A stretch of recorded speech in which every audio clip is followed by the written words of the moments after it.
नमस्कार। SBT news में आपका स्वागत है। पेश है 21 मई बुधवार दोपहर 3:15 राजस्थान की 15 बड़ी खबरें। राजस्थान की बिजली उपभोक्ताओं के लिए बड़ी खबर है। खबरों की माने तो बिजली बिल के बेस फ्यूल सरचार्ज के रूप में उपभोक्ताओं से केवल 28 पैसा प्रति यूनिट की वसूली की जाएगी। यह दर अब तक हो रही 57 पैसे की यूनिट से आधी है। इसका आदेश राजस्थान विद्युत नियामक आयोग के निर्देश पर विद्युत निगम ने जारी कर दिया है। हालांकि पहले तय मानदंड से ज्यादा हो चुकी वसूली को लेकर स्थिति अभी तक स्पष्ट नहीं हो सकी है। जानकारी के मुताबिक राजस्थान की तीनों डिस्कॉम की टैरिफ याचिकाओं पर 26 जुलाई 2024 को नियामक आयोग ने टैरिफ 2024-25 के लिए आदेश पारित किया है। राजस्थान के डीडवाना जिले के नवांशहर के रेलवे स्टेशन के पास महावीर उद्यान साल्ट के पास दो नमक रिफाइनरियों में आज अचानक भीषण आग लग गई, जिसके कारण गोदाम में ऊंची ऊंची लपटें उठने लगी और रिफाइनरी में धमाके के कारण आसमान में धुएं का गुबार छा गया, जो शहर में दूर तक दिखाई दिया, जिसके कारण आग से आसपास के इलाकों में दहशत फैल गई। घटना आज बुधवार सुबह की है, जहां नावा रेलवे स्टेशन के पास से दो नमक रिफाइनरियों में अचानक आग लग गई, जिसके बाद वहां काम कर रहे मजदूरों को तुरंत रिफाइनरी से बाहर निकलना पड़ा। विवादों में घिरी ट्रेनी आईएएस पूजा खेड़कर को सुप्रीम कोर्ट ने बुधवार को अग्रिम जमानत दी है। सुनवाई के दौरान कोर्ट ने कहा, जांच में सहयोग करें, नहीं तो सख्त फैसला लेंगे। इससे पहले सुप्रीम कोर्ट ने 21 मई को पूजा की गिरफ्तारी पर रोक लगा दी थी। पूजा की अग्रिम जमानत की याचिका पर न्यायमूर्ति बीवी नागरत्ना और सतीश चंद्र शर्मा की बेंच ने सुनवाई की थी। दिल्ली पुलिस को मामले में धीमी जांच करने को लेकर फटकार लगाई और जल्द से जल्द जांच पूरा करने के निर्देश दिए। पूजा खेड़कर पर संघ लोक सेवा आयोग परीक्षा पास करने के लिए अन्य पिछड़ा वर्ग और दिव्यांगता कोटे से आरक्षण लेने के लिए धोखाधड़ी करने का आरोप है। नई दिल्ली भारत के मुख्य न्यायाधीश बीआर गवई ने बुधवार को नाराजगी जाहिर करते हुए कहा कि वकील छुट्टियों के दौरान काम करना नहीं चाहते हैं। उन्होंने कहा कि जो भी मामले अदालत में लंबित हैं, उनके लिए सिर्फ न्यायपालिका को दोषी ठहराया जाता है। दरअसल एक वकील ने ग्रीष्मकालीन अवकाश के बाद याचिका को सूचीबद्ध करने के लिए आग्रह किया था। इस पर सीजीआई बीआर गवई और न्यायमूर्ति जॉर्ज मसीह की पीठ ने नाराजगी जताई। नागौर से सांसद हनुमान बेनीवाल एक बार फिर अपने विवादित बयान को लेकर सुर्खियों में है। हाल ही में उनका एक वीडियो सोशल मीडिया पर तेजी से वायरल हो रहा है, जिसमें वे जातिगत वर्गीकरण पर टिप्पणी करते हुए कह रहे हैं कि जाट सबसे बड़ा क्षत्रिय है, उसके बाद यादव, फिर गुर्जर आते हैं। एक जनसभा को संबोधित करते हुए बेनीवाल ने कहा, इस देश में तुम अकेले क्षत्रिय नहीं हो, यह गलतफहमी निकाल दो। हिंदुस्तान में सबसे बड़ा क्षत्रिय जाट है, फिर यादव और उसके बाद गुर्जर है। पटेल, पाटिल और मराठा भी क्षत्रिय है, अंत में तुम्हारा नंबर आता है।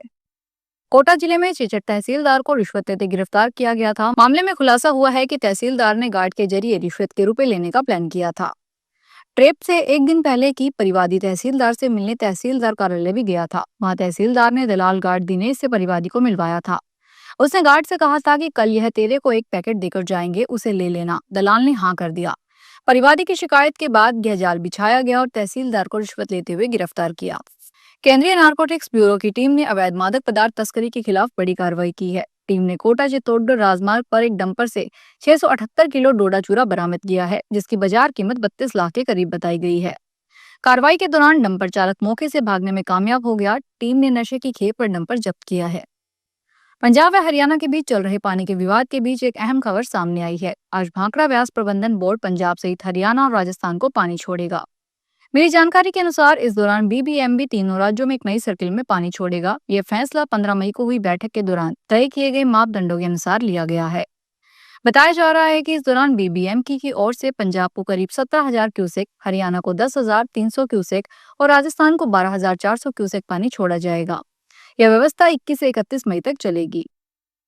आखिर सभी अटकलों को विराम लगाते हुए भाजपा विधायक कंवर लाल मीणा ने आज बुधवार को झालावाड़ के एसजीएम कोर्ट में सरेंडर कर दिया। इस अवसर पर कंवर लाल मीणा ने कहा कि मुझे कोर्ट पर विश्वास है। अपील के बारे में उन्होंने कहा कि मेरे वकील ही इस बारे में कुछ बता सकते हैं। करीब 20 साल पहले एसडीएम पर पिस्तौल तानने और जान से धमकी देने के मामले में सजा भुगतने के लिए अंता से भाजपा विधायक मीणा बुधवार सुबह 11:15 बजे मनोहर थाना के एसडीएम कोर्ट में सरेंडर कर दिया। सरेंडर करने की सुप्रीम कोर्ट की मोहलत बुधवार को पूरी हो गई थी। अमृत भारत स्टेशन योजना के तहत फतेहपुर रेलवे स्टेशन को करीब 15 करोड़ 57 लाख की लागत से पुनर्विकसित किया गया है।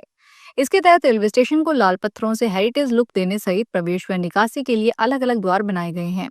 दिव्यांगों के लिए अलग रैंप, वातानुकूलित प्रतीक्षालय, प्लेटफॉर्म की ऊंचाई में वृद्धि, कोच, डिस्प्ले बोर्ड, पेयजल शौचालय, टीन शेड व पार्किंग सहित कई विकास कार्य हुए हैं। इनका निरीक्षण करने एडीआरएम गौरव गौड व डीसीएम कमल शर्मा फतेहपुर पहुंचे। राजधानी जयपुर समेत पूरे प्रदेश में लू के थपेड़ों से लोग झुलस रहे हैं। ऐसे में लोगों का गर्मी से हाल बेहाल है। आमजन तो एसी कूलर के भरोसे हैं ही, लेकिन अब भगवान भी गर्मी के प्रकोप से अछूते नहीं रहे। राजधानी के मंदिरों में ठाकुर जी को भीषण गर्मी से राहत देने के लिए मंदिर प्रबंधन की ओर से विशेष इंतजाम किए गए हैं। भगवान को शीतलता प्रदान करने के लिए गर्भगृह में अब एसी, कूलर, पंखे चलने लगे हैं। पंखे की हवा में भगवान विश्राम कर रहे हैं और ठंडी तासीर के भोग भी अर्पित किए जा रहे हैं। राजस्थान हाई कोर्ट ने 200 फीट सिरसी रोड बाईपास से झारखंड मोड़ के बीच शेष बचे अतिक्रमण को हटाने की जानकारी मांगी है। अदालत ने जेडीए से 23 मई तक बताने को कहा है कि शेष बचे 10% अतिक्रमणों को कब और कैसे हटाया जाएगा।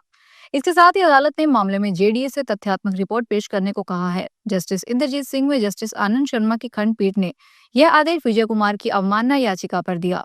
सुनवाई के दौरान अदालत ने जेडीए के अधिवक्ता अमित कुड़ी से पूछा कि मामले में अब तक क्या कार्रवाई हुई है।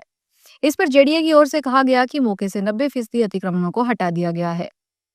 सार्वजनिक निर्माण विभाग के अधीक्षण अभियंता महेंद्र सिंह झाझड़िया को एपीओ कर दिया गया है। झुंझुनू जिले के खेतरी विधायक इंजीनियर धर्मपाल गुर्जर ने टेंडरों में देरी और बजट में कटौती को लेकर उन पर गंभीर आरोप लगाए थे। उसकी नाराजगी एसआई पर भारी पड़ी है। खेतरी विधायक धर्मपाल गुर्जर ने बताया कि हाल ही में उप मुख्यमंत्री दिया कुमारी से मुलाकात कर खेतरी क्षेत्र के विकास कार्यों में हो रही लापरवाही और अनियमितताओं का मुद्दा उठाया गया था। उन्होंने स्पष्ट रूप से कहा था कि खेतरी के निर्माण कार्य में जानबूझकर देरी की जा रही है। जयपुर के सिंधी कैंप थाना पुलिस ने क्रिप्टो करेंसी यूएसडीटी की लूट के मास्टरमाइंड को गिरफ्तार किया है। आरोपी आईआईटी का छात्र है जो फर्जी आईडी बनाकर सोशल मीडिया के मार्फत लूट व धोखाधड़ी करता था। गिरफ्तार आरोपी दिव्यांशु सिंह उर्फ शाम उर्फ गुल्ला आमेर रोड सुभाष चौक का रहने वाला है। पुलिस उपायुक्त पश्चिम अमित कुमार ने बताया कि 22 नवंबर 2024 को परिवादी समीर खान निवासी कोतवाली चूरू ने रिपोर्ट दी कि 14 नवंबर 2024 को श्याम नामक व्यक्ति ने शेयर मार्केट में नौकरी दिलवाने का मैसेज किया। जब वह पहुंचा तो श्याम नामक व्यक्ति ने मुझे व मेरे दोस्तों को गाड़ी में बैठाया। उन्होंने जान से मारने की धमकी देकर 4.5 लाख रुपए की यूएसडीटी करवा ली। गर्मी के तीव्र प्रकोप के बीच टोंक जिला सत्र न्यायालय परिसर में बुधवार को एक मानवीय पहल के तहत पक्षियों के लिए परिंदे बांधे गए। यह कार्य परिंदा एक बर्ड वेलफेयर सोसाइटी के तत्वाधान में किया गया, जिसमें न्यायालय के अधिकारियों, कर्मचारियों और अधिवक्ताओं ने सक्रिय रूप से भाग लिया। परिंदे परिसर के विभिन्न स्थानों पर जैसे कि पेड़ों, दीवारों और खुले स्थानों पर लगाए गए थे ताकि पक्षी आसानी से पानी पी सकें। इन परिंदों का उद्देश्य गर्मी में प्यासे पक्षियों को स्वच्छ और ताजे पानी की उपलब्धता सुनिश्चित करना था।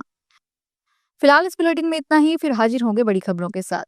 अगर आप भी अपने आसपास की छोटी बड़ी और महत्वपूर्ण खबरों से अपडेट रहना चाहते हैं तो सब्सक्राइब कीजिए हमारे चैनल एसपीटी न्यूज को और प्रेस कीजिए बेल आइकन पर।